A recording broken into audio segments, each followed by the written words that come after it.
I suppose I just want to speak for a few moments around why Sinn Féin opposed the bill, and just explain, because there are supports in this bill which are welcome for survivors. But I suppose in good conscience we couldn't support it when it excluded some survivors from different residential institutions.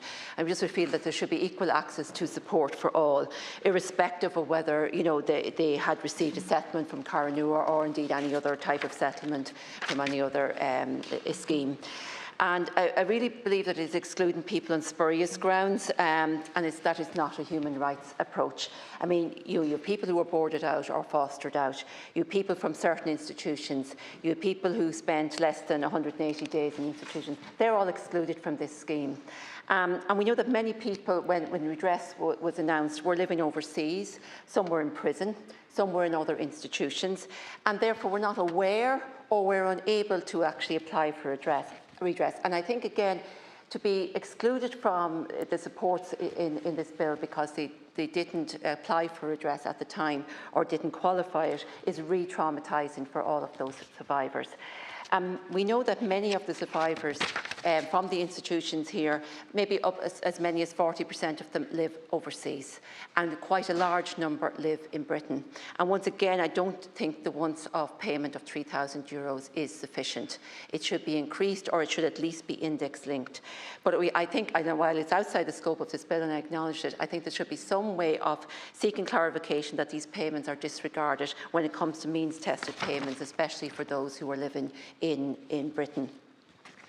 The consultation with survivors report, which was commissioned by the Department of Education in 2019, identified a number of issues for priority, that the survivors identified a number of issues.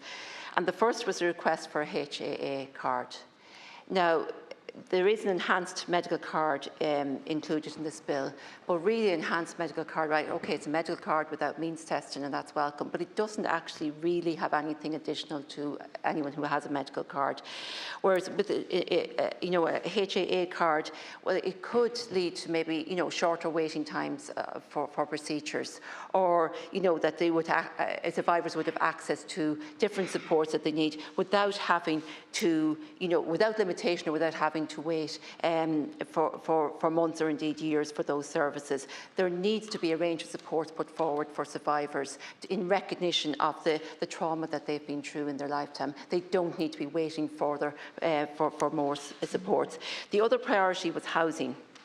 And we know that many are living in social housing or they're on a social housing list. And it has been suggested by Patricia Carey, who's a special advocate for survivors, that perhaps additional priority on local authority housing lists could be given, similar to priority that's given to those with medical or conditions or a disability, so that they get priority in relation to social housing lists, but also indeed for grants, for adaptation grants or other sort of grants that will make their homes livable and continue to be able to live there. I wish I could support the bill, because if I could, it would mean that all the supports are being made available to all of the survivors, and that's what we need to see. We need to see everybody treated equally, everybody have, that they're hurt, that the beatings, the sexual abuse, the hunger, the lack of care, lack of education in some cases, that all of that is acknowledged and somehow, in some small way, made up for. And if people are continually excluded from supports, that can't happen. Thank you, Minister, and thank you, Chair.